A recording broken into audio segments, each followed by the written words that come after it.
Desert Island Discs. Welcome to this edition of Desert Island Discs, and as always, sharing with you life's incredible stories. On the program, I have a man who, I don't know why people describe such people as executives. I know the word is executive, but here we call it executive. So I have a corporate executive with myself here who's going to share with us his life story, rising from what we normally call grass to grace. Mumba Kalifungwa, welcome to the program.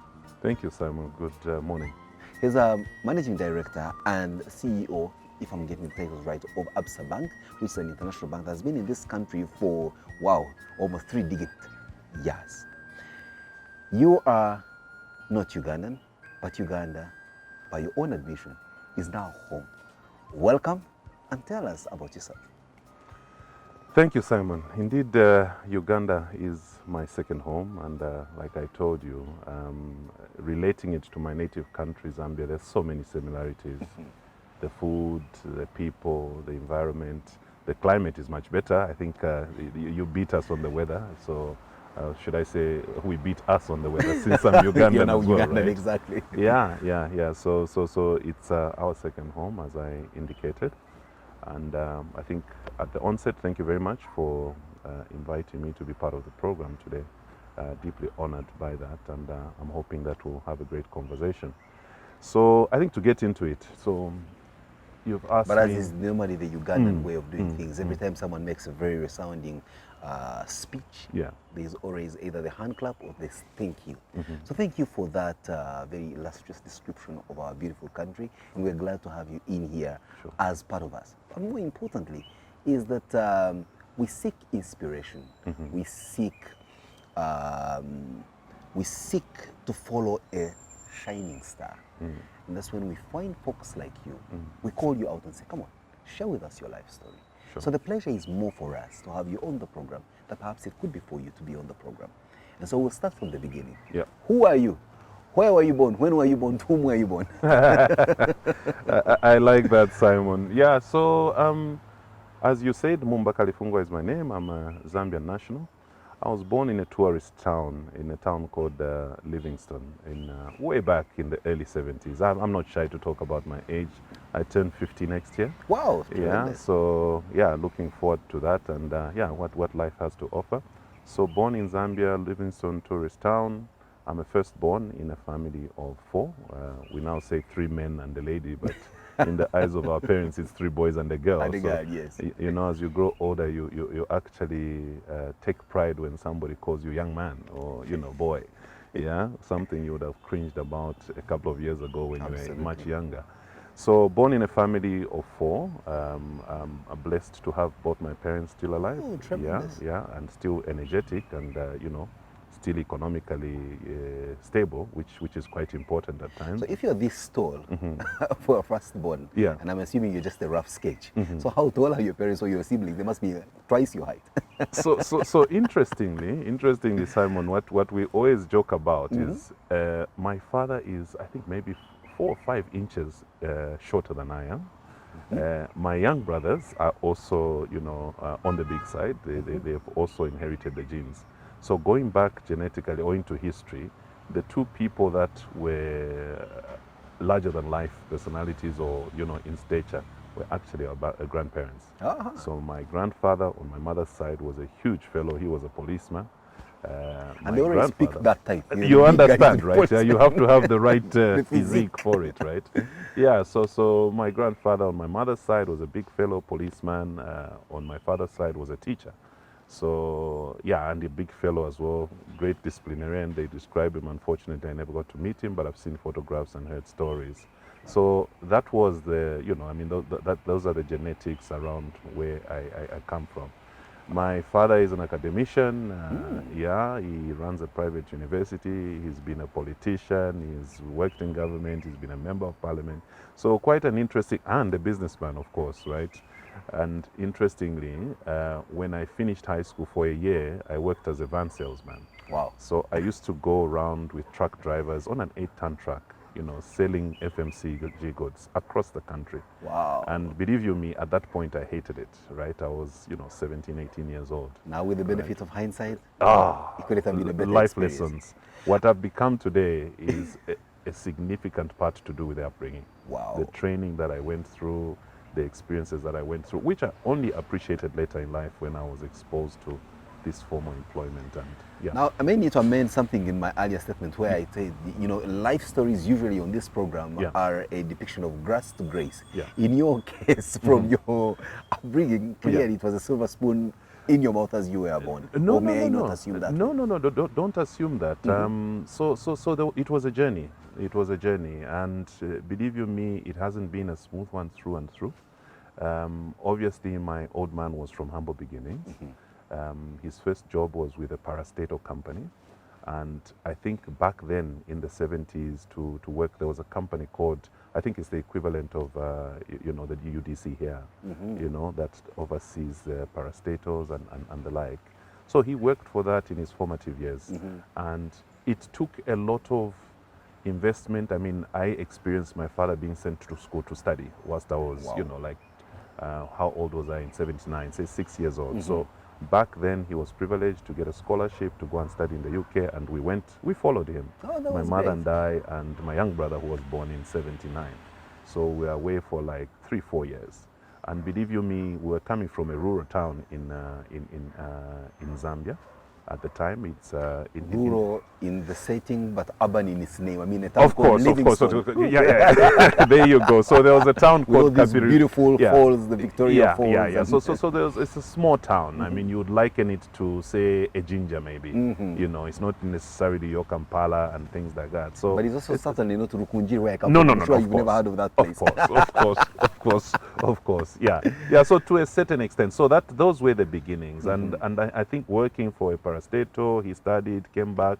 We went through a few, you know, rough patches here and there within life, but on the balance of things, I think not necessarily a rough childhood, as they would say. It's been fairly smooth sailing, and I don't think we've ever lacked.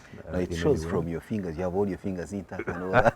All the limbs are on. Tell me about it. But as a firstborn in a family of 3 boys and 1 girl, we talk about, you know, 3 men. Yeah. There must have been some of these, you know, chores that you were exposed to in the course of fending for your own siblings while mom and dad are away working. So tell us more about that, the best of your recollection. So Simon, it's now I'm beginning to estimate your age range as well. I think we must be in the same age group. We come from the same upbringing, right? So in a family of boys, there are no girls. So my mother was, you know, she was soft-hearted, so to speak, but she was very particular in terms of discipline as well. And I think as early as 10, by 10, you needed to be able to fry an egg, make yourself a sandwich. There would be a lot of times, because I gave you the example of when my father went to study in the UK, my mother was working as well. And typically in the UK, labor is expensive. Absolutely. So you won't have house. You pick up after yourself. Absolutely. Yeah. So you pick up after yourself. So I would go to school in the mornings, come back midday. I would have to be able to make myself at least something to eat, because mom is not there, dad is not there. They only come back in the evening. So you learn at a very early age to be independent. You need to pick up after yourself. I had to learn to cook posho by the time I was 13. Wow. Because it's a staple food in Zambia. And for you Ugandans who do not know the kind of posho the Zambians cook, they really mingle it hard. Yeah. They take it all the way. Exactly. We do it twice as much as we do it. Exactly. I mean, typically you should have it at least twice a day.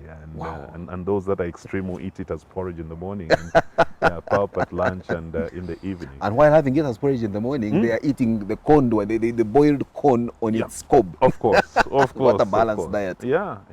But the late 70s, UK, for a young black boy like you, in your formative years and going to lower primary education, what was it like, you know, interfacing with these, you know, Caucasian, predominantly Caucasian society, and how they looked at you? Yeah. And how you felt about yourself? Yeah, I think with the innocence of youth, with the innocence of youth, I think for me the thrill was just in getting on a plane for the first time. Absolutely. Of course. Don't say and being able to think about, you know, fast forward, when we come back, the stories I'll tell my mates back home. So the innocence of youth, you actually didn't really see color, You didn't see color. got into the UK. We lived in a black neighborhood. It was called Brixton. Oh, you know, Brixton with all the was a Jamaican black guys and all that. Yeah. So I guess that helped also in diffusing that, cultural diversity, so to speak. So to be honest, I think fusing into that excitement of being in the UK, I never saw color. I saw Jack, Jim, and Tom, and yeah. So I guess that also contributed maybe to the person and character that I am. That you are today. Yeah. Tremendous. On this program, Mumba, we play our music. Sure. Let's see what you got in your store. What will be your first song? I think for me, when without skipping a beat, always, always. I don't know if you remember Always, but I think it should be from the 80s. Always. There you go. Can't remember loving anyone like this, and for obvious reasons, it relates to the love of my life, who's my wife. So that's our song, and it's a song that we dance to. During our marriage celebration, so that one is quite close to. Let's take you on this whole dancing thing. Yeah. Has anyone accused you of being a good dancer ever? You want me to reveal state secrets now? That's a state secret. We need to ask your wife on this one, who you dance with on this song, or whether you spare her toes while dancing. No, look, I mean, honestly speaking, in our 20s and 30s, we danced quite a lot. Yeah, we danced quite a lot, and I still enjoy. But let's music. also be honest. Then music was music. Today, I'm not There you go. dancing. There you go. So, there you go. But let's get down to Always, was chosen by Mumba Kalifungwa here. Kalifungwa, who is the Chief Executive at Absa Bank in Uganda. We'll be right back. It's Desert Island Discs. Desert Island Discs.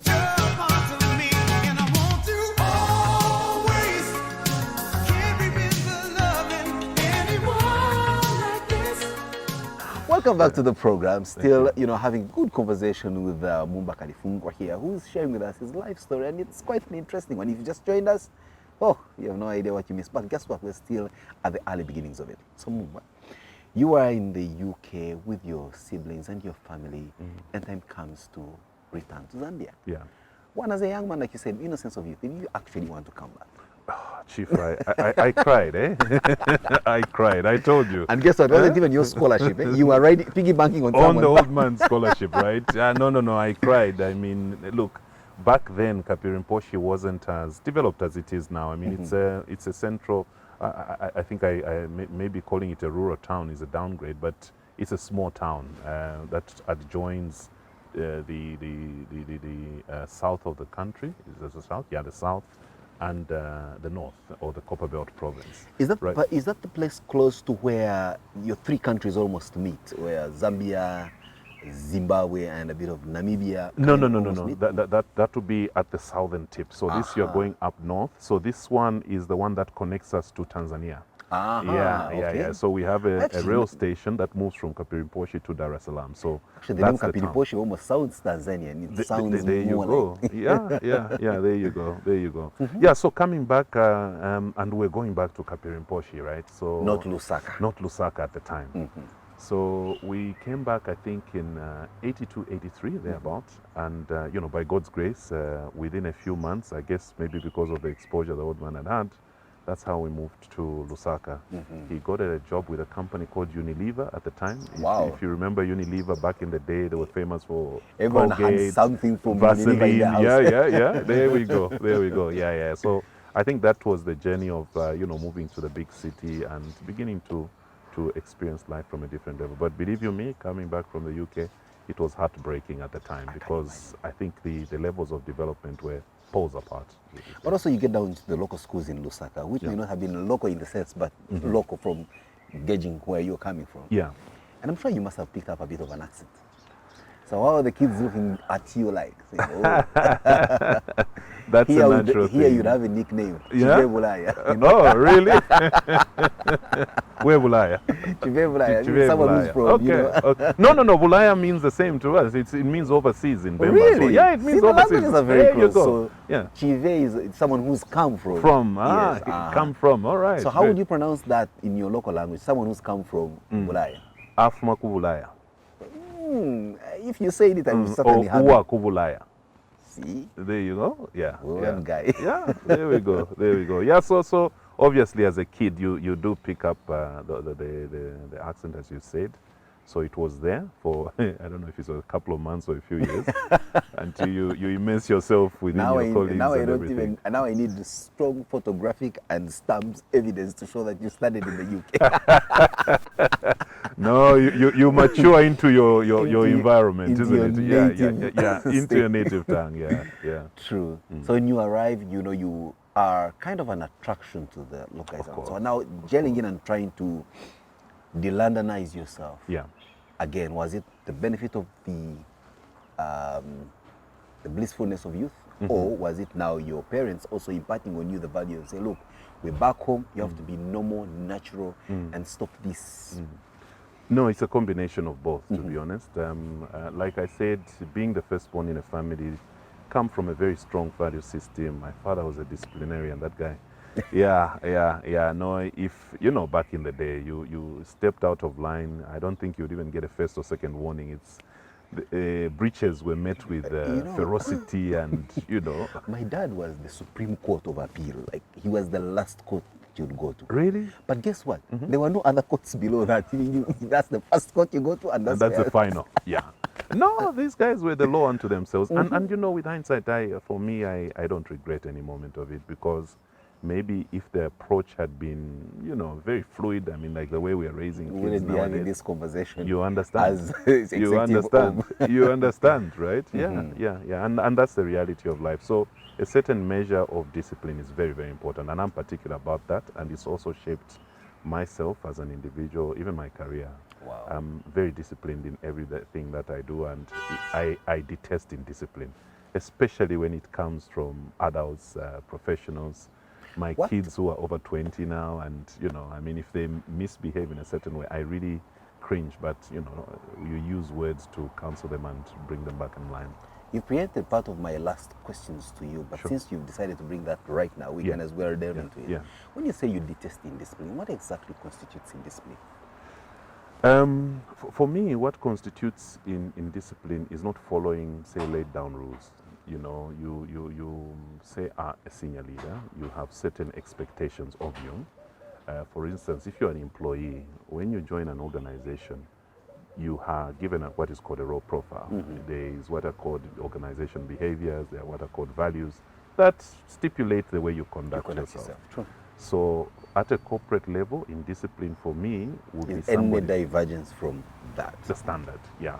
And the person who typically will not have respect for other people, not have respect for other people's time, not be courteous, not be, empathetic, So all those elements for me constitute as indiscipline. So anything that diverts you from being, human and being professional, that constitutes indiscipline. At a household level, similarly, there are rules and guidelines. What constitutes indiscipline in my house, last night I was talking to my 17-year-old daughter. She was having dinner at 23 hours. I said, what the heck? You understand? Dinner time was at 8 o'clock. Everybody was at the table. Where were you? I didn't want to eat. This is the last time you're not eating. If you're not eating at dinner, you fast until the following day. The next meal. Yeah. For me, that constitutes indiscipline. It's not at your house. You have to accord respect to the order and rules of the house. If you want to eat whenever you want to eat, have your house and they set those rules. Yeah. In my house, eat at 8 o'clock. Yeah, that's the rule. I and my crew didn't want to get to that side of you. Yeah. And so we were briefed by your people that time is of paramount importance. Correct.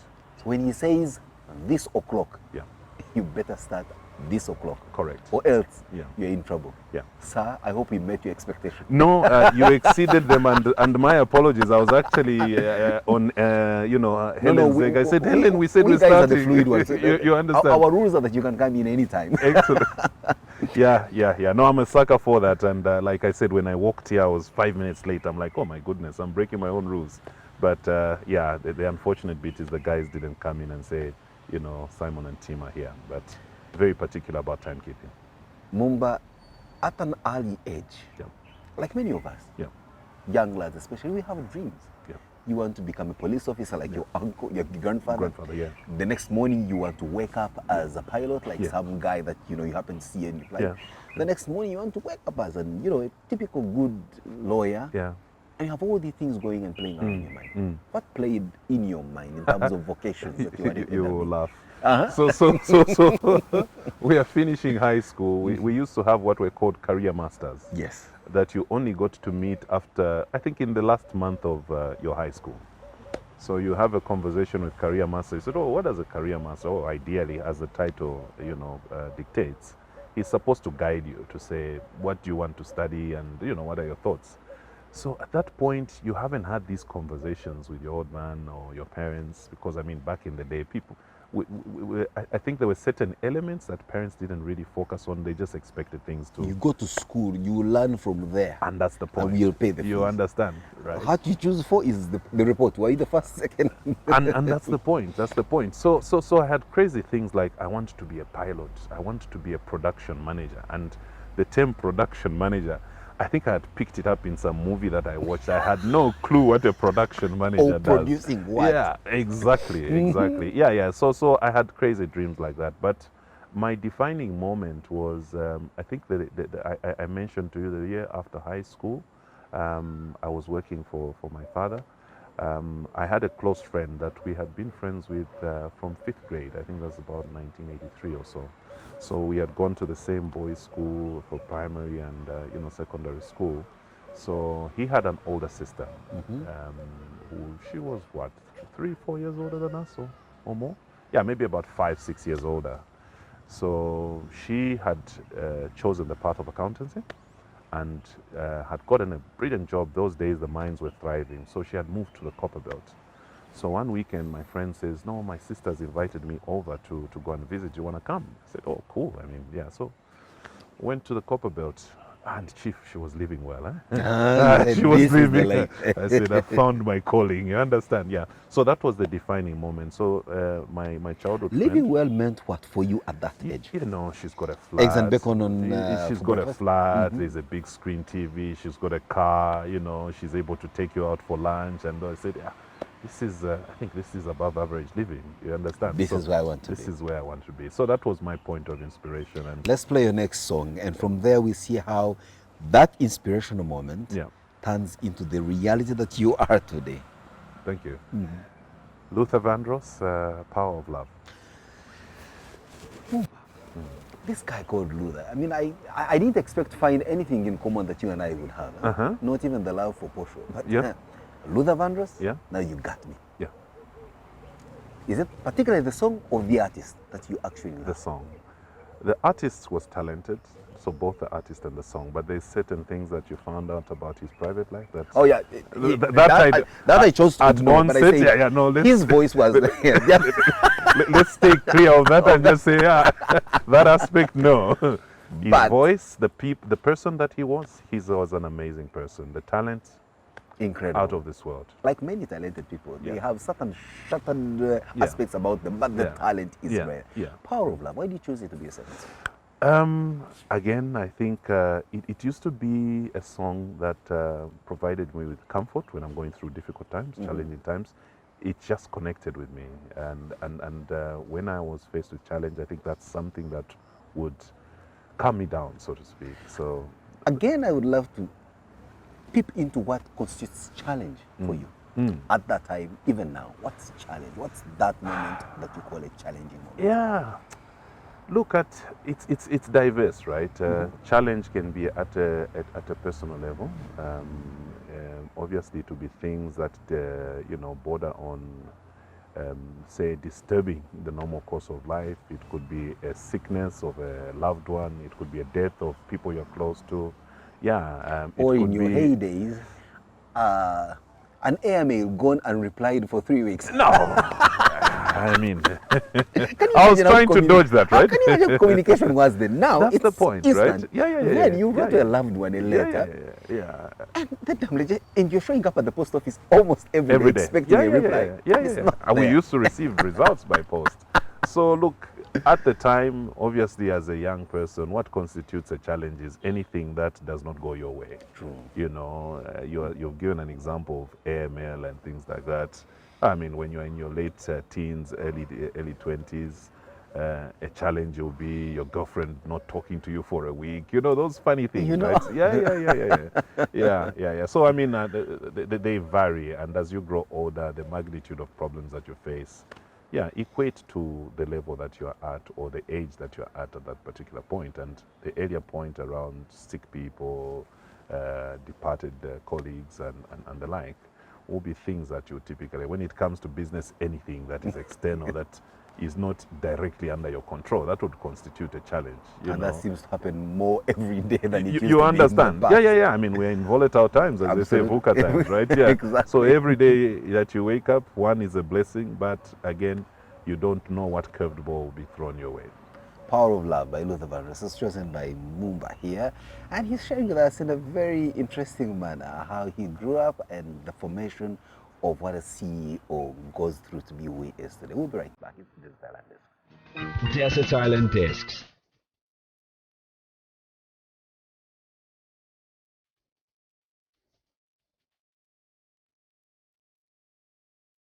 Welcome back. It's Mumba Kalifungwa. He is the chief executive at Absa Bank, an international bank, but with firm local roots in Uganda, and it has changed name without going back into what the previous names were. But at least we know it for the meme that goes around when something really goes so out of the way, like you talked about challenges, and you surmount them. Then we say that's Africanist. That's Absa. Thank you. Indeed. The ability to surmount whatever challenge comes your way. Exactly. The ability to get things done, as we say. Without a doubt. Now, you see your accountant inspiration in a sister of a friend. Yeah. So when you leave the copper belt, how do you begin the journey towards an account? Because from your profile, you are an accountant par excellence. You belong to all these accounting professional bodies. And in fact, I also checked, you have been a board chairperson or a board member of one of the apex accounting bodies for Africa. That means your inspiration really gave you the wind beneath your wings. Correct. So connecting that experience of inspiration for my friend's sister who's an accountant, the year that I worked with my old man, one of the things that I used to do is bookkeeping, right? We had big ledgers. Those days you didn't have Excel and everything. You had these ledgers where you would record your cash sales, your credit sales, your deposits. I used to go to the bank. I got a thrill of that, just going to the bank, depositing cash and coming back with a deposit slip. So I think things just started aligning, and I began to develop a passion for the it. People at your age, given the sums of money you were depositing, between the point where they're given the money and the bank, usually a few VUCAs will take place. But No. glad you see, I think had something more to do with your character or the fear of your father and the fear of God. The two of them mixed together. I think the top two, right? The fear of my father and God, right? And God. Yeah, that's in all honesty, I think, is what kept me sane. And I, like I say, I think it was a blessing to have that sort of, because I think as a child I was very playful, and I really needed to be kept an eye on to, stay on the rails. So yeah, so just that grounding, that foundation, you're getting into your late teens, getting into it, it's been ingrained in you. Wow. Discipline, it comes naturally to me. Working hard comes naturally to me because I've learned over the years. I mean, everything you had mentioned that, say, like my old man has achieved, has been on account of being focused, never saying die. When things are down, chips are low, you have those moments, but the guy would just reinvent himself constantly and just say never dare die. And whatever the circumstances, he would push as hard. You could know that, hey, the old man is struggling here, but you would never concede. You would see him push and push until, doors just open up. That's Africanist. That's Absa, right? He probably would have been an Absa employee. I have a feeling life, right? this whole thing came from you, but well, let's proceed. And so with the experience of bookkeeping in these ledgers, it became natural to you that your next course in terms of education then would follow through the stuff that you already are getting used to. Sure. Yeah. So at university, university? Sure. Because I'm told that was a local university. Which one was this? Correct. It's called Zika's University now. At the time, what we had is when you were a top performer, we had a top accountancy college. So it used to be called Zambia Center for Accountancy Studies. it focused exactly on accountancy studies. It was a joint venture between the Irish government and the Zambian government Wow. as a way of training accountants in Zambia because we had a deficiency at the time. So that is where I studied my professional qualification. I first started with CIMA, the Chartered Institute of Management Accountants, then later on doubled that with ACCA, and later on in life did my master's degree in business administration with Heriot-Watt University from Scotland. So fortunately, I think I settled for a career that I had a lot of passion for, or developed a lot of passion for. And obviously, when you start out in an accounting career, the ultimate is to say, one day I would like to be a finance director. That's your ambition at that point, right? And for me, I think by God's fortune, what has happened in life is whatever I've aspired for, I've been able to achieve. True. Yeah, and when I became a finance director, obviously the next thing is like, okay, what's the ultimate in an organization, right? And not just a finance director in any organization, but in top an international organization. But even before that, you worked for the Zambian Revenue Authority. Correct. So correct, you were correct, in there, correct, squeezing there you go. There you go. out No, of you. yeah. I mean, like I said, Simon, my first job was with Coopers and Lybrand. Which is now PricewaterhouseCoopers. Yes.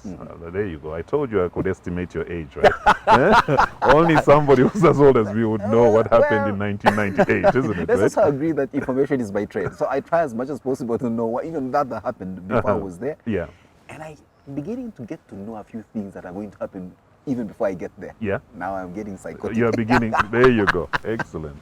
Yeah. So I started my career in Coopers and Lybrand, an international firm.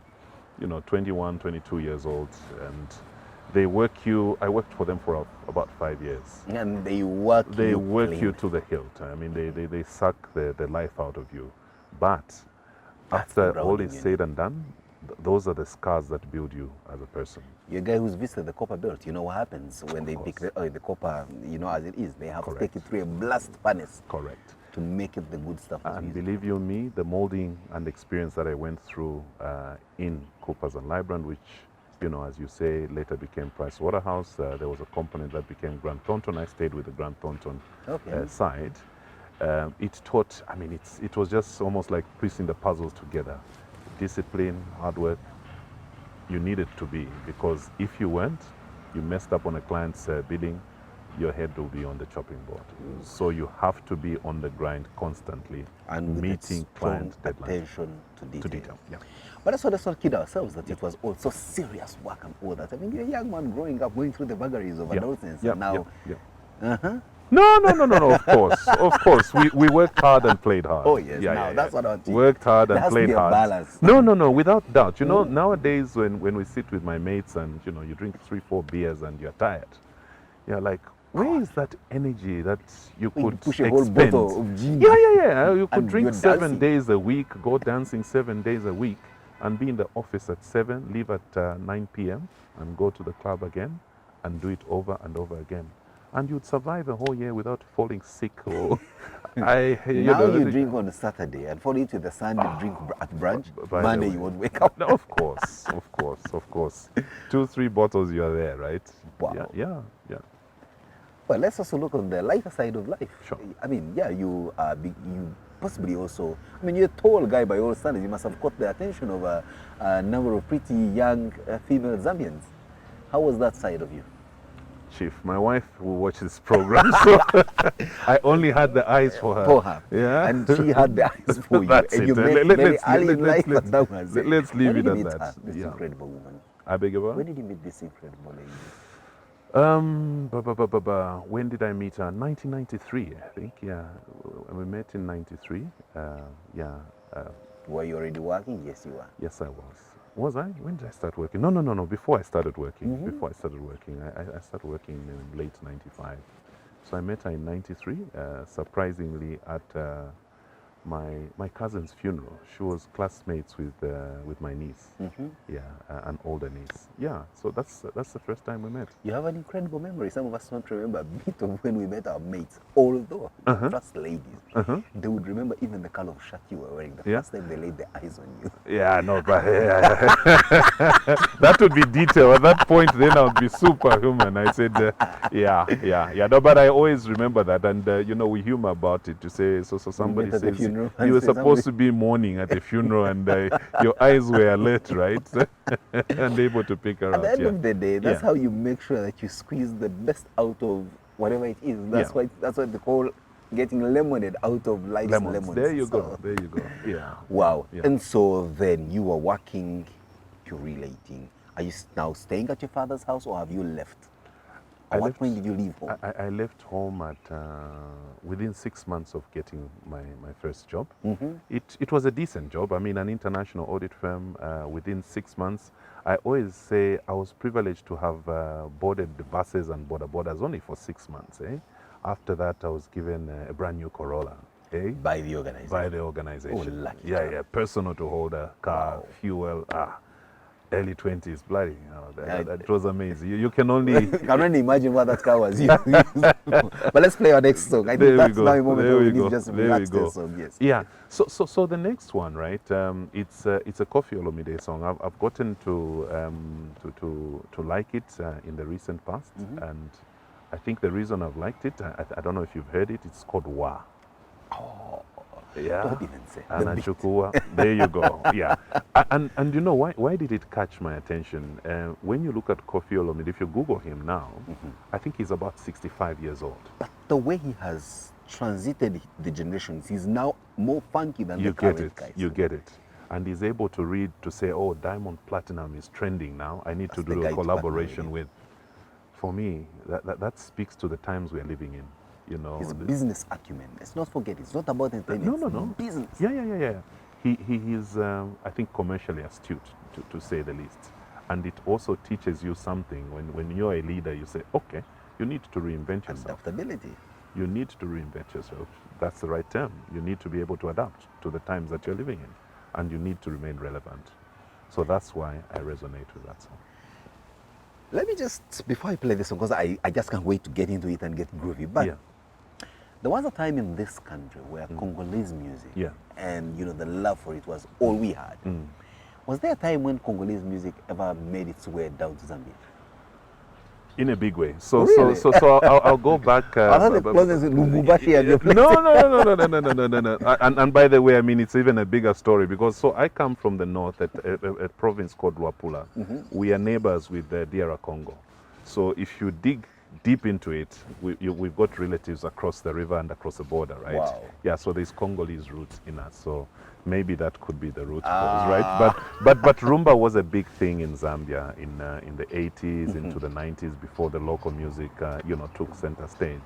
Yeah, so for me, I think what I wanted to say to you is that when I worked for Coopers, I was privileged to work in Tanzania as well. I had a stint working in Tanzania. I was on secondment there as part of the training program, a leadership training program and international exposure. So I worked in Tanzania.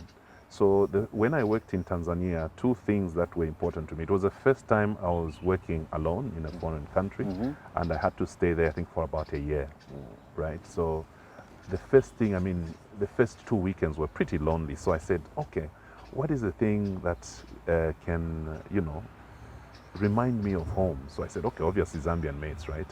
So I went hunting. I remembered that there were some Zambian mates that had gone to a local university in Zambia, were friends.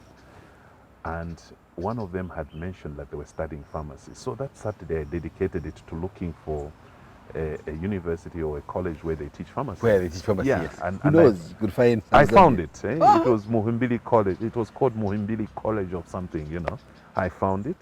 And lo and behold, I was able to locate my Zambian mate, and she had, other Zambian mates who became mates. So located them. And of course, that night, I was working, they were still in school. I took them out and we went to this club and they played rumba. That was it. That was it. That's where the love, now being deep rooted. I said, no, this relates to home. And that's the love for Rumba music began there. So that's the connection to the Kofi Olomide Wow. liking, and yeah. Kofi Olomide, Diamond Platinum, the song is Why. You just have no idea how much this song makes many people move their heads and limbs. We'll be right back. It's Desert Island Discs. Desert Island.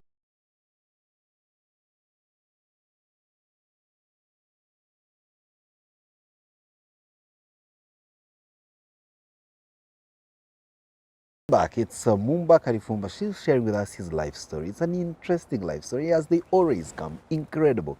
But more importantly, the way he narrates it. I mean, I just like the way you calmly, collectively, even say the most hilarious thing and then just don't get carried away by the emotion. Your career path of growth and development. Yeah. We can see clearly that you were deliberate. You were determined, and your organization promoted that about you. Yep. So beyond Tanzania, where else did you have that international exposure as part of your leadership training? Thank you. If at all.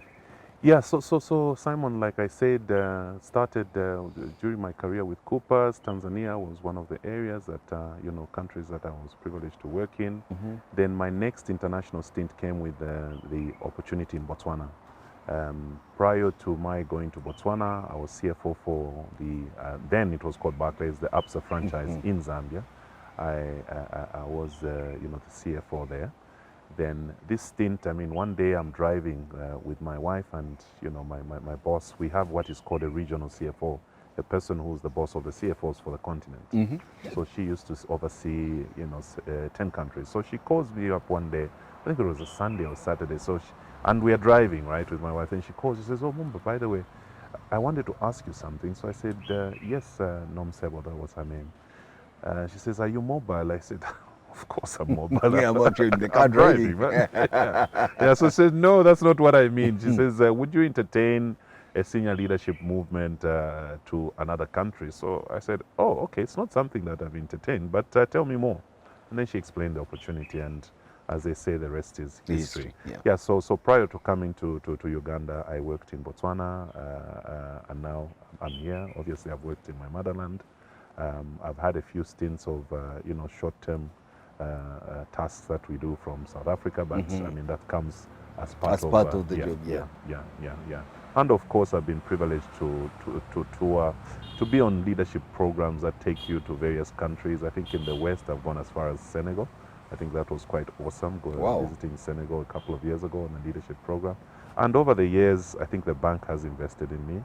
I've been on a number of leadership programs, so very well immersed in terms of the cultures and disciplines of the institution, friends that have become, colleagues that have become friends across the continent, over 13 African countries. So, yeah, that's the career journey side of things. And yeah, like you said, Coopers, ZRA, then ABSA. So prior to joining ABSA, I had worked for 10 years for 2 other institutions.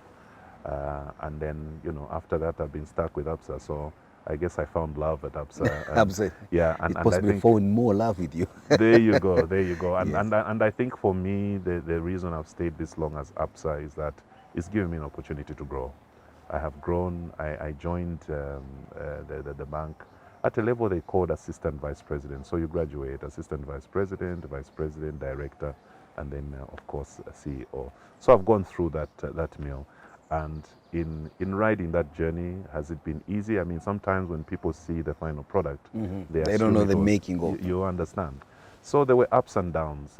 When I joined ABSA in 2005, a year later, there was an opportunity for me to be promoted to the next level.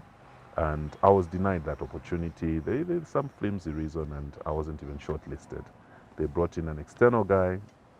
I cried for a week, not literally, but just, the natural human reaction to say, look, why not me? I'm ready. I can do this. I work so hard, After a week, picked myself up and said, look, I need to support my new boss. And I supported him to the hilt. Within a year, he decided that, he didn't like what he was doing. He wanted to be in the business. He wanted to do something else, and he left. You supported him so well. No. without doubt. To a point that He left, right? He did like what No. you were That was never the intention, you know, like I said, strong value system. It came from a good place. Respect for the organization, respect for your leaders, respect for authority. That's what's in my DNA. I've supported people who have, say, been more junior than me and become my boss, and I'll support To you, them. you did your part and you're comfortable That's and it. happy with Yeah. it. So he left, and when he left, I was just promoted. I was not interviewed or anything, but a year earlier that was up for interview. So I think that was the beginning of progression in ABSA. Wow. Yeah, that was my beginning, and then obviously from that, that was an assistant director role. Did that for 5 years, and then eventually promoted to director. To director. Yeah, and as I say, the rest is history to where I am today. But it has been dedication, commitment, and respect for the organization and your employer, and just giving Dedication, back. commitment, and respect. Dedication, commitment, Respect. and respect. Let's go back to that phone call that came through to you, Yeah. and that seemingly weird question. Yeah, Are you mobile? yeah, Let's agree that this whole thing of working away from home, yeah, something has to give. Let's not forget you were a family man at the time the phone call came through. You're with your wife, who possibly also had her own grounding Of course. and work that she had to do in Zambia. Yeah. And then an opportunity comes through and the decision has to be made yeah, that you are moving. yeah. Did you move and uproot her, take her with you? Did she stay to try and manage the local thing? How was the decision arrived at? Because there are many people Yeah. in that position that you were in many years ago Yeah. who possibly are struggling and grappling with the decision of should we not? Yeah. So here's the thing, Simon. So it wasn't an easy decision, and I think in No the one world, could say it's an easy. Yeah. That one? yeah, because you're moving from your comfort zone. You know, you are working, your wife is working. In your country, you are are Mumba thriving. You Kalifungwa. have your own network. Any other place when you go, you become a statistic. Of course. No of one course, knows you. Of course. And believe you me, I mean, you rightfully put it. I've been in that market for years. I mean, I've got networks. People know me at all levels, you know. Face and name recognition. You walk out, you walk into a place and You understand. but now you're going to another place. Yeah.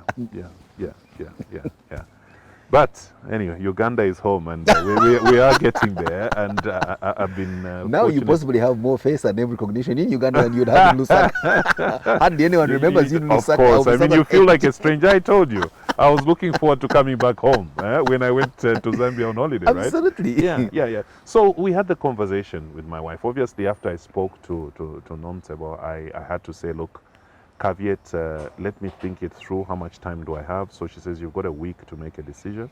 So obviously, fortunately, the wife was seated there. So I hinted, I said, oh, this is what's going on. So she says, okay. So I said, what do you think? So she says, okay, it sounds like a great opportunity for you. She said, for you and for us. So I asked her, I said, so what are you going to, or what's your thought about it? How are we going to manage this? Are we going to manage 2 homes or we're going to manage 1? Okay. Then she says, let me think it through and I'll get back to you. So I think in her thinking it through, she consulted her father. When she went to see her father, he asked her to say, so when do you guys leave? Yeah, that was my father-in-law. My father-in-law asked her, so when do you guys leave? Because in his mind, you needed to be together. You understand, it's supposed to be a no-brainer, right? But look, there are so many dynamics you need to consider. Although let me just throw in the span in the works and act as a devil's advocate. Yeah. If it was the other way around, and it was her that was getting the opportunity to move, and she told you, and you went to consult your father, would your father have asked you that question, when do you guys move? He's an African man. He wasn't. He would probably have asked me to say, are you sure you want to be looked after by your wife? He would have asked me that. But believe you me, Simon, with where I am at in my life now, and the tables were to turn, and it's my opportunity to, I would comfortably support her. As long as ultimately, because I think what had to also inform the decision is to say the incentive and the package that comes with, you know, the relocation or crossing borders and working as an expert, will it be sufficient to not inconvenience or how would you put it? What's the word? Downgrade our lifestyles. Let's say, to use the word you used before, to create a challenge. Yeah. That gets you out of what you consider to be bare minimum normal. Exactly. Out of your comfort zone. True. So we would not be less comfortable. And I think that was the defining factor. So for me to make the decision, number one, I needed to consult her and get her buy-in and hear where she was. Which she did. And if she had said that she wanted to stay and support, I would have respected that as well. But again, that comes with consequences. We've had friends along the way whose relationships have never been the same when they've lived apart in excess of a year. A year is something maybe you can, manage, but the moment you go beyond a year, certain things begin to give. You become comfortable, you start feeling like Simon is single again, he's free, Madame is lonely as well, and it's reality, right? People are bound to fall off the rails, and the relationship is, likely to be different because, like any relationship, you need to cultivate. It can be out of mind, kind of. Our lady folk may be even more disciplined, but the guys are the problem most of the times. But so I think I should just say God's grace, right? That He was able to speak to her through her father, and she was candid enough to you owe that guy another round of bride price. You understand, right? there is. We are Africans, right? So now you owe him. I would happily pay, right? I would happily pay. Yeah. So you moved. That also meant the children. Yeah. Have you been blessed with more than the 17-year-old daughter you just talked about? Yes. We've been blessed with 4 children. Oh, tremendous. Yeah, 4 children. So I know where the 4 comes from. You know the source, right? Yeah. No, but I think it's just God's grace. So we have 4 children, 3 daughters and a son. So it's the other way around. The other way around. There you go, Simon. You're a good listener, right? Yeah. So the other way around. So we have a 23-year-old daughter who just finished a bachelor's in economics. Don't even say it. I was going to guess. Oh, no. Oh, were you? Yeah, no, the desire was to have a... mangoes don't usually fall off apple trees. It's apple fruits that fall off an apple tree. No, fortunately, she survived accountancy, but she did economics and international relations. I thought the 2 were one and the same. They're interrelated. They're interrelated. Something that is economic and business related. Yeah. So she just graduated last year. Then we have a 21-year-old. I mean, when you have a football team, you have to think about it. So we have a 21-year-old daughter as well. She's in university out in Europe. She's in her 3rd year, so going into 4th year. Then we have... I beg your pardon? Studying accounting. No, totally different arena. She's followed the mother. The mother is a marketer by profession. So she's doing digital media and marketing. So yeah, that's what she's doing. Then our 3rd has just finished her O-levels, and we're celebrating her great results the other day. She's moving into Form 6 as she prepares for her university next year. And then of course our son, who's a Ugandan with us, he lives with us. The other 3 are outside the country, but the young man is with us, and he goes to a local school here. Wow. So incredible. yeah. It's interesting. And like you said, home. Now I understand why you call Uganda home for very obvious reasons. Yeah. When you came into Uganda, and I'm going to ask about your experience in other countries that you've been to. Yeah. First, well, you just said that you research about the country, search engines, and of course, a few uncharitable things come up about it. But when you came and landed here, what struck you most of what you expected? So, like I said, Simon, I came in at a very interesting time. First of all, I started my job virtually. Right, so you get a new job, you're supposed to go to a new country, and you can't go there. So for 6 months, I ran my job virtually. I met my exco team virtually. Some of them, save for 1 or 2, I had never met, at least 10 plus of them physically before. So I had to meet them virtually on screen. So fast forward to 6 months later, we're able to finally come into the country, got approvals to come in and things like that. So I think when we were coming, and fortunate for me, a few years earlier, I think 2017, we had traveled to Uganda. Oh, yeah, we had traveled. Yeah. 2017, I was very active in the accountancy circles. So at the time, I was sitting on the, I think, International Board of CIMA. Yeah. So as a consequence of that, there was an international conference of accountants. I forget what it was called, but it was being hosted here at Munyonyo. So we came to Munyonyo 2017, That time, I think, of course, we needed to go to Jinja to see the source of the Nile. So we had been here 2017, and believe it or not, at that time we toured a bit of the nightlife of Uganda because we were tourists, right? So yeah, so I would like to be that guy because now I can't, right? And guess what? Yeah, yeah. There was plenty of. Forget about what COVID has done to the nightlife. Yeah, This is party country. There you don't tell me about it. So the thing that struck me most, like I told you, is that when you look at the way the international media portrays Uganda, it's like this war-torn country where you have, you know, so much insecurity. You know, there's bombs and grenades being dropped all over the place. So for me, what struck me the most when we landed was the tranquility and the seemingly easiness with which people carried themselves around. The guys are easygoing. Nobody looked tense, nobody looked to be in fear and all. Everybody just seemingly looks... And even for you, nobody looked... I mean, you could as well have come from any part of Uganda. I mean, of course. Believe me, you would have to struggle to convince me you're not Ugandan. By the way, I mean, So my just adopted jelly. town in Uganda is Kabale. I think if you've been Closer, there... no, that's closer to my home. There you go. I think that's where you see my people with my physique coming from, with mostly, right? So Kabale is my adopted home in Uganda. You chose right. Eh? There you It go. chose you right as well. So you come in, Yeah. you now gelled in, Yeah. everything is flowing well, and like you said by your own admission, and you have Yeah. more reasons that you can expound on the program. Yeah. This is actually home. But I know that there are people like you, and you must meet in your circles of expatriates working in this Yeah. country. What do they think about this person? I'm not asking you to be politically correct. Just be honest with me. Yeah. And there's something I'm trying to drive at. And it's not a sinister thing. No. Look, you meet diverse people. Yeah. Most of the people that I associate with, I think I've been amazed at what a beautiful country Uganda is. Most people that I've associated with that come from Europe actually don't want to go back. They want to set up and retire here. So Examples abound of many that have stayed. there you go. There you go. So I'm not being politically, those are the people that I associate with.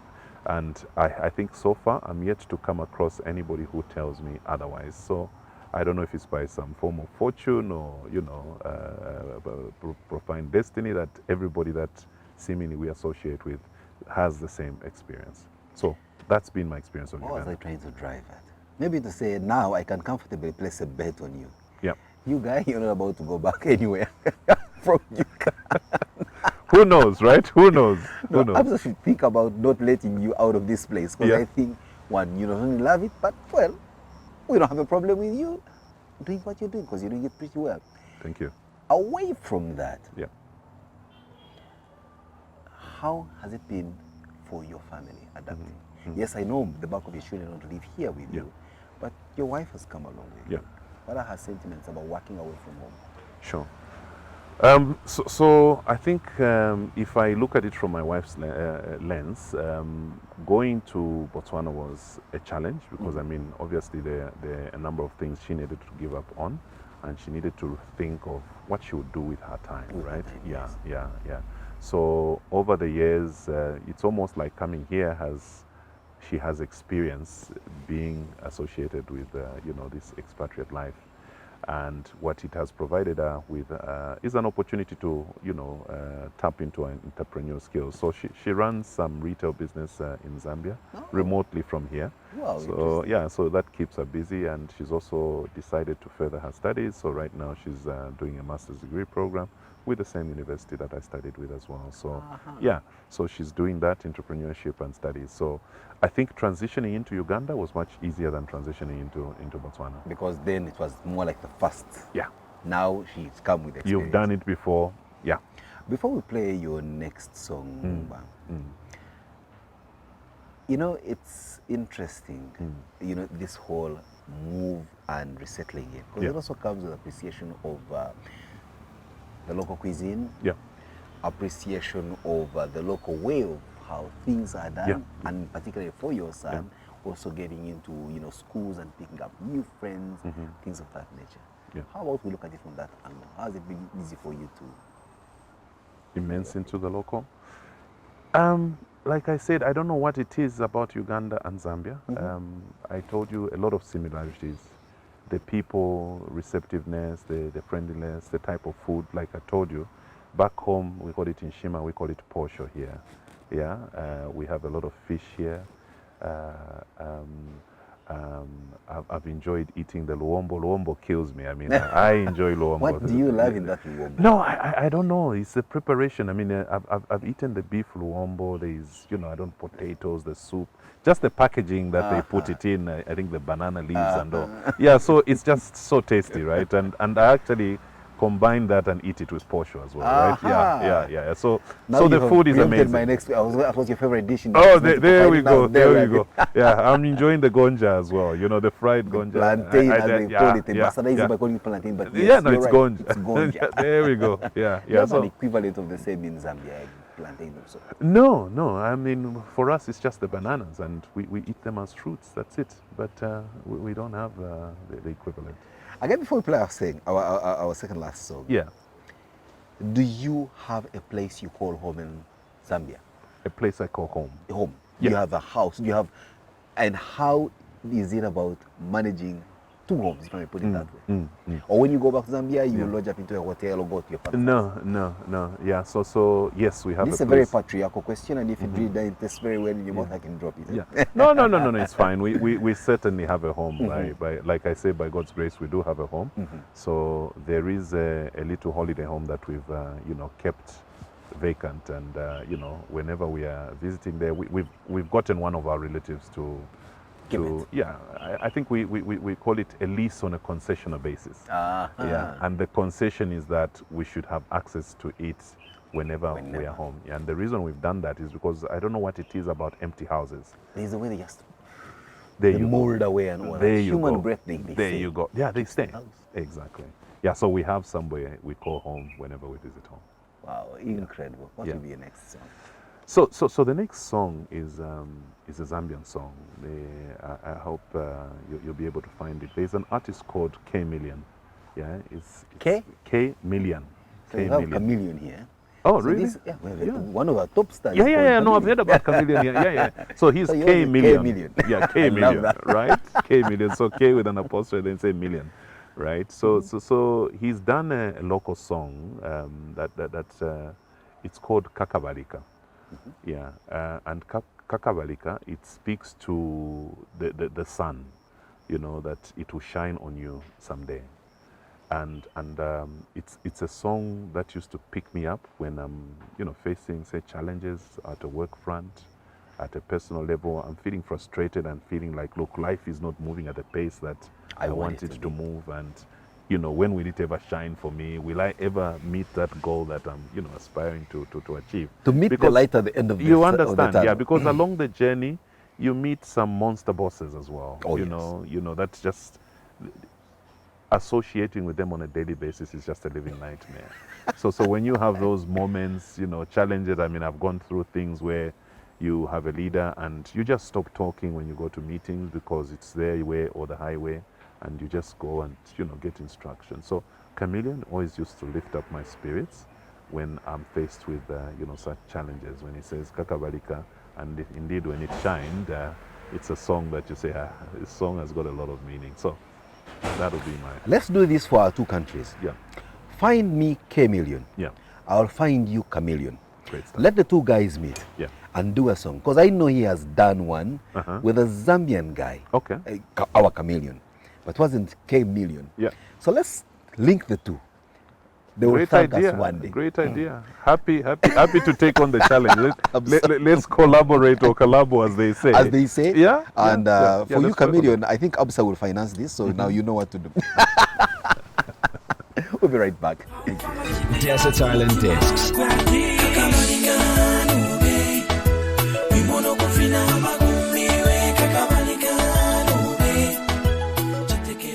Welcome back. It's Mumba Kalifungwa, who's sharing with us his life story, the CEO at Absa Bank, Uganda. Again, I want to, now that I've met a big guy like you, I want to drop a few names here and also indicate to you that I'm not as small as I may look. You're the second Zambian I am interviewing in my over 20 years career. Oh, lovely. Who was the first? Take a guess. Kenneth Kaunda. How did you know? I'm Zambian. Chief. I always go for the big shot. No, I can see. I mean, can see. you can see the big. I can see. I can You'll see. be surprised. When he visited this country, I can't remember exactly which year, but he was a chairperson of a board of a local university here that opened shop. Okay. It's Cavendish University. They call Yes, it. yes, correct. So he came into the country as part of the setting up of the university. And at the time I worked for a local TV station and I ran a premium political talk show. Sure. And he came on the program for an hour and we had a good conversation, reminiscing about his old good days as president, the struggles for independence, the life outside the presidency.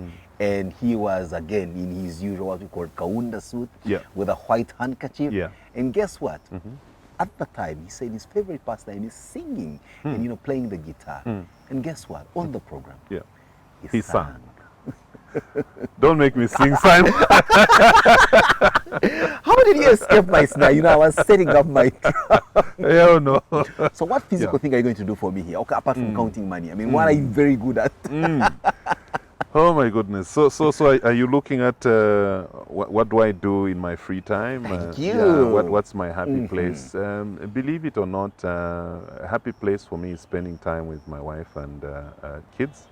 Just being at home and, just lazing about, watching a good movie, enjoying a good wine here and there. Yeah, I enjoy my whiskey as well. So, yeah. So, second thing we have in common. There we go.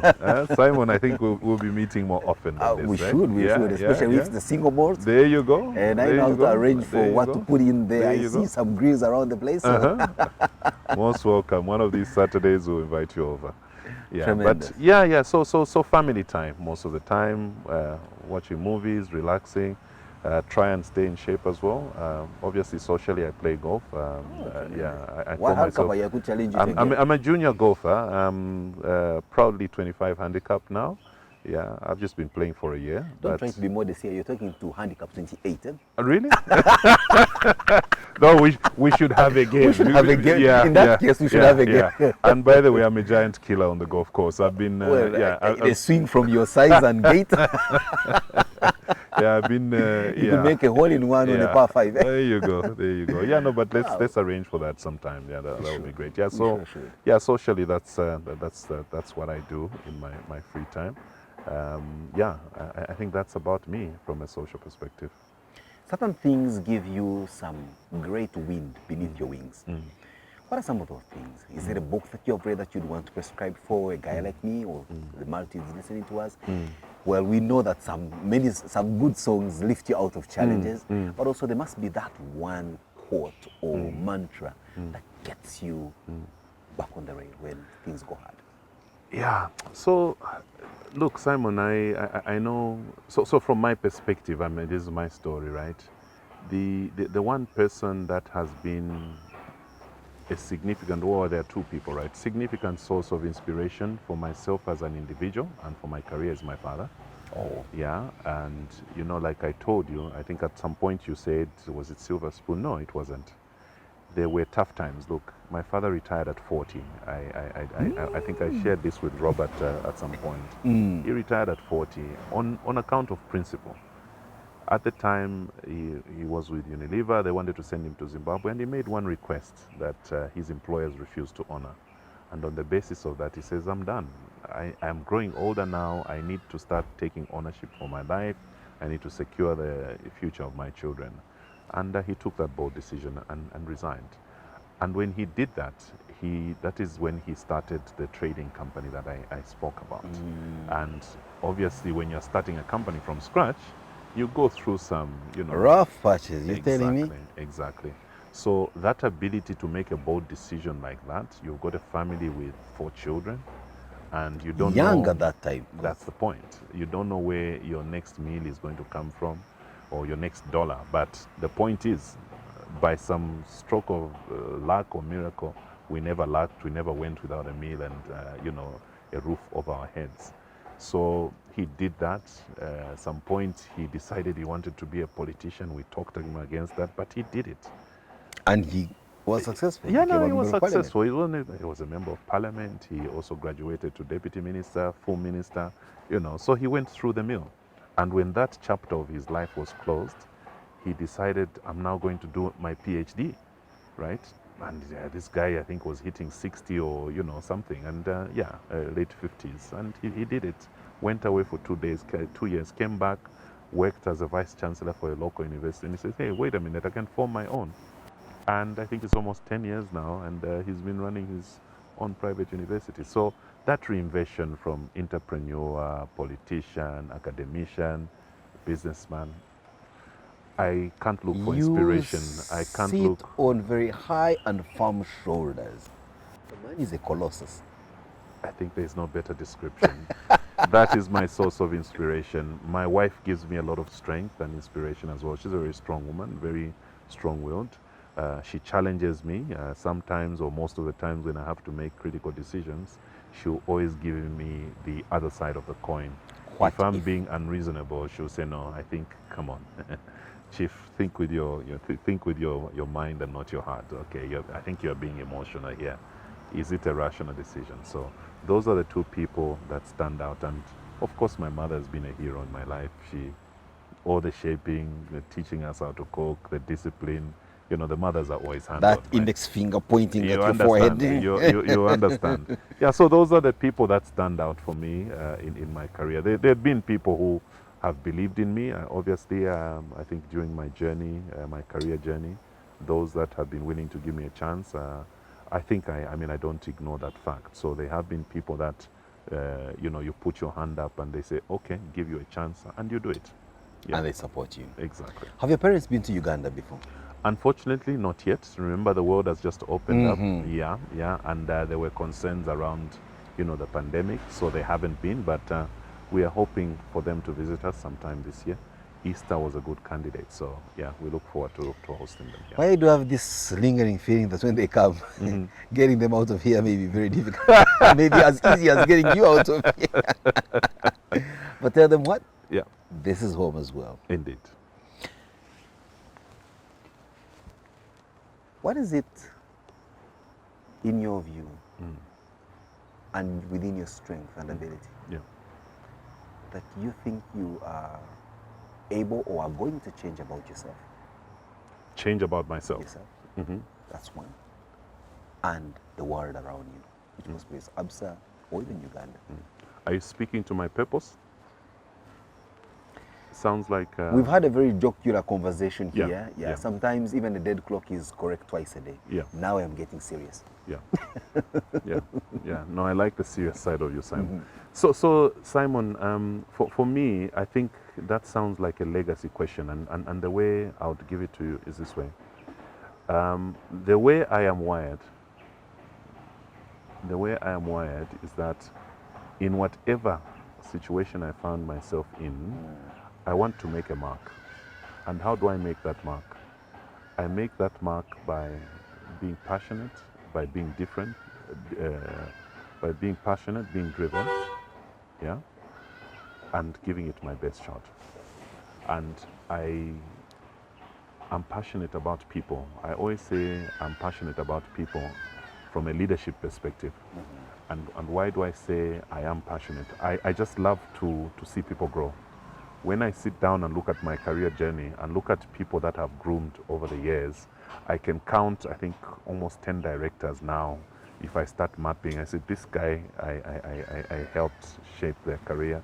This guy I've groomed, and they've grown on to become bigger people. Even back my last job, the person that succeeded me is a person that I groomed and I rooted for. Even when the organization did not believe in that person, I knew that I had instilled something in that person to make them ready to succeed me. And I always tell my team, have heard me say this, to say, success for me after my tour of duty in Uganda is to be succeeded by somebody from within my team.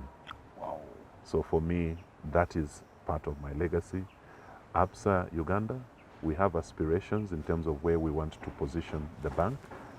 When I came in 2019, we were, I think, number 5 in terms of market position, working quite strongly to ensure that we are amongst the top 3 by next year. Within the next 5 years, I think we'll be giving very strong contention to be the number 1 bank in Uganda. So for me, the legacy is about being succeeded by people who are better than you, I have no, I'm comfortable knowing that a person knows something that I don't know.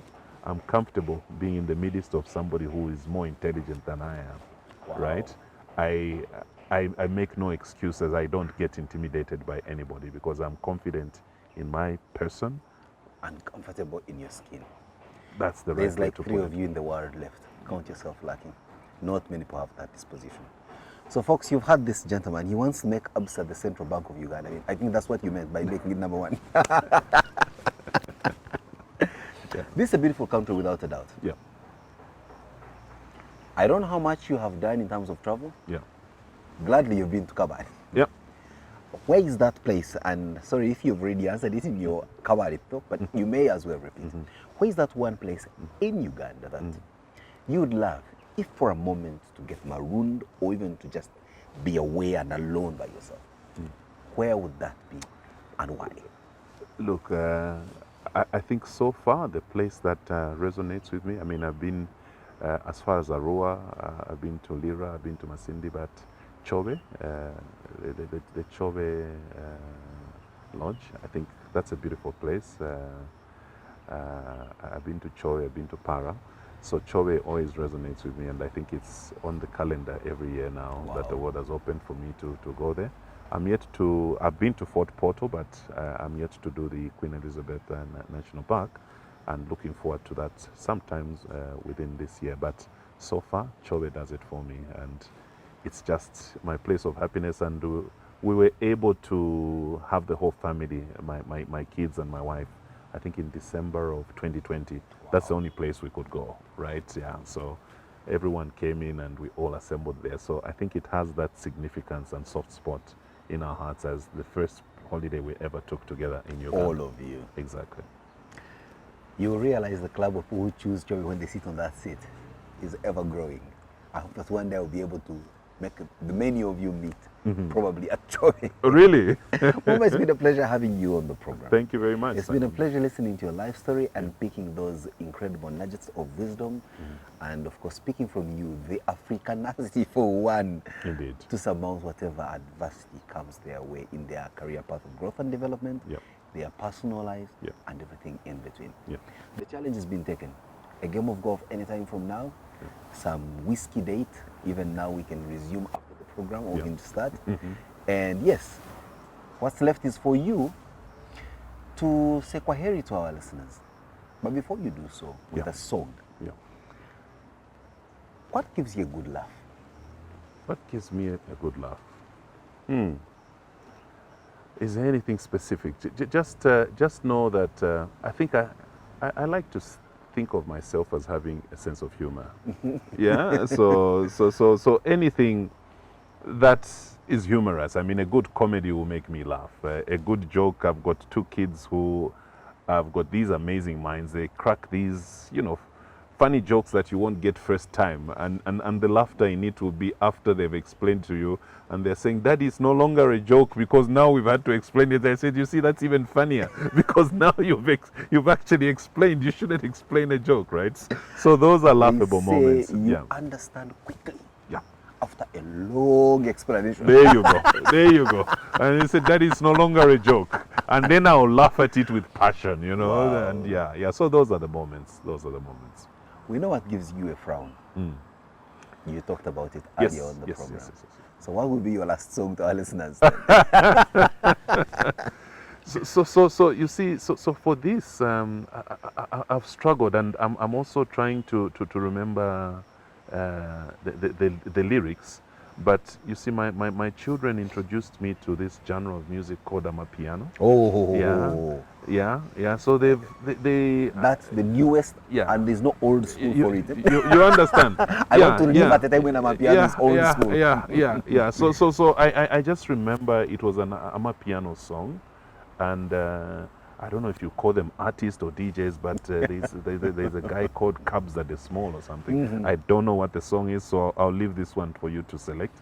And the reason that amapiano is appealing is just remaining relevant and moving with the times and just understanding what's going on out there. So amapiano reminds me of my children, and when they're around and they're listening to those things and dancing to them, that just gives me a Mickey. Yeah. That's the point where I say, yeah, boy. Indeed.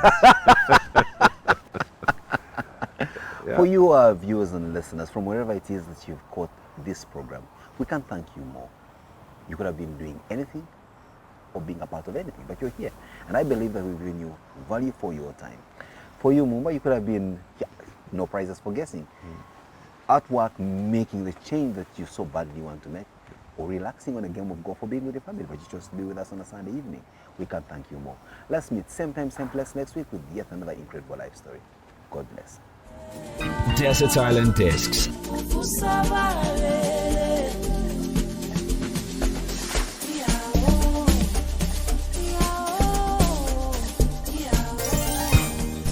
Desert Island Discs.